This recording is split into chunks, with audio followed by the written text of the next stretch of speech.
What's up guys, Denis here, and today I'm going to walk you through how I managed to get over 9,000 bucks in just 1 week running a dry van. So stick it till the end and you will see. So this driver started out Thursday in Cleveland, Ohio, and he was looking to stay Midwest while eventually heading back home to Arkansas for his reset.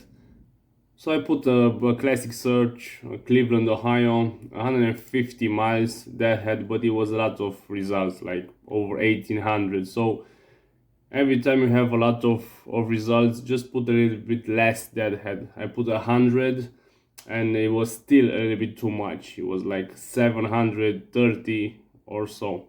So when you have also lots of results and you don't know what to choose from this vast number of loads, it's very important to just look overall. If you see something very nice, just give it a call. If not, just put the states, like just like so. Iowa, I put Oklahoma, Nebraska, Missouri, Arkansas, you name it, everything in the Midwest. And it was much easier for me because now we have like 110 results, so much easier to see in this bunch of loads. So now you have to choose this from 100, not 1800. And we just look for Houston loads. It was not something that I will do because he wanted to do the reset in Arkansas, and with this 2 days, 2.5 driving load, it was not possible. I look at Oklahoma ones, they didn't pay much. This Missouri one, it was something like I wanted to, but it was paying just 2.1 per mile, so not enough. I want him to make over 3 per mile over the weekend and the reset home.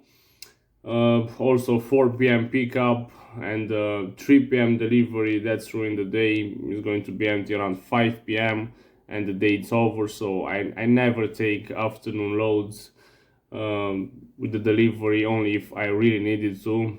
A lot of night receivers, drop trailers. I called over 20 loads just to get a glimpse of it. And after all this, I managed to find a load that I really liked it. But before I'm going to tell you the load I got him, I'm going to show you how I checked the weather across the Midwest. Everything was clear, like no storms, no major system moving through, so it was a safe and efficient region to run loads. So I locked in the load out of Cleveland, Ohio, a 9 a.m. pickup about 890 miles down to Bentonville, Arkansas. It was delivering Monday. Now the beauty of this is the timing. It lined up just perfectly to get him home and take his reset. Because it stretched over a few days, I pushed the rate and secured it for 3,800 bucks. That's around 4.27 bucks per mile, which is a strong rate for dry van in today's market. Now, out of Arkansas, I looked at some loads. The best paying loads was going west coast, like Washington, Utah, stuff like that, around 4,000 bucks. But I know I can get more staying in that area, not like 4 or 5 days away from Midwest. So I tried to look for Colorado loads because I know this lane pays pretty good, and most of them was around 3,000, 32, 25, 2,600, so around 3 per mile. But I wanted to get a little bit more for this, so I managed to get a load that was pretty amazing because the broker accepted the rate. Let me tell you about it. Right after that, I lined up another load out of Lowell heading to Fort Collins, Colorado. That's 825 loaded miles and only 11 deadhead. So super efficient run.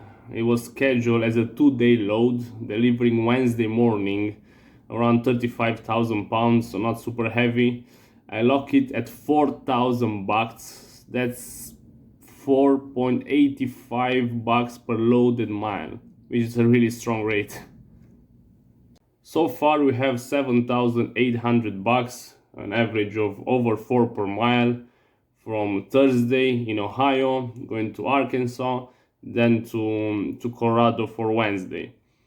Now, I know what you're thinking, okay, but out of Colorado, what are we going to do? So, we have one more day, a Wednesday to Thursday load to end the week. Let's see how I got him out of Colorado. So as you all know, or you can see, out of Colorado is nothing really great. Maybe a 2 per mile if you're lucky and go to Montana, or just not a great area. So every time we are in a spot like that, a difficult one, is like Miami or Colorado, and you don't really want to take the 1.2 per mile or 1.3 per mile garbage load or stuff like that. What I'll do, I'll put more deadhead, like not 100 or 200 miles. I put even 500 miles deadhead, because if the money is there, it's worth going 500 miles empty, get something good, and just continue the journey, and the average is still going to be over that 1.2 per mile that you get for the loads out of Colorado. So that's a strategy we are putting for years now, and a lot of drivers don't understand it first, but after they see the numbers don't lie. They are there. You can see the average. It's good, and just look into it, how we got out of there. Next, I set him up with a 24/7 pickup out of McPherson, which gave us the flexibility to make that 500-mile deadhead from Colorado without the pressure. So we was delivering to Clarksville the next day, scheduled for the afternoon around 3 p.m. So after the pickup, we had to shut down to get his hours back, then complete the trip the following day. That one paid 1,600 bucks for 400 miles. That's about 4 per mile, and with this average per mile, we covered the deadhead miles from Colorado. It was an average of 1.7 per mile, including the deadhead. So 1,600 miles in one day, and you get more than 1.2 per mile from Colorado, and you got yourself empty more than the half of the trip. So it was no extra weight on the truck. It was just empty, 500 miles. So that helps with the fuel, with maintenance, with everything. Makes more sense to go a short run with good money than just go a long, heavy one like beer out of Colorado and just put a lot of pressure for the truck, and doesn't make sense for us. Looking at a full 7-day breakdown, we grossed 9,400 bucks. We ran 2,100 loaded miles with the 580 miles of deadhead. That brings the average to about 4.4 per mile. That's pretty solid numbers for a dry van. So guys, that's the week. Until next time, just follow, subscribe to our channel. It really helps our community to bring you more videos like this, and just to to put all the trucks and the dispatchers on the same pattern. And yeah, see you next week.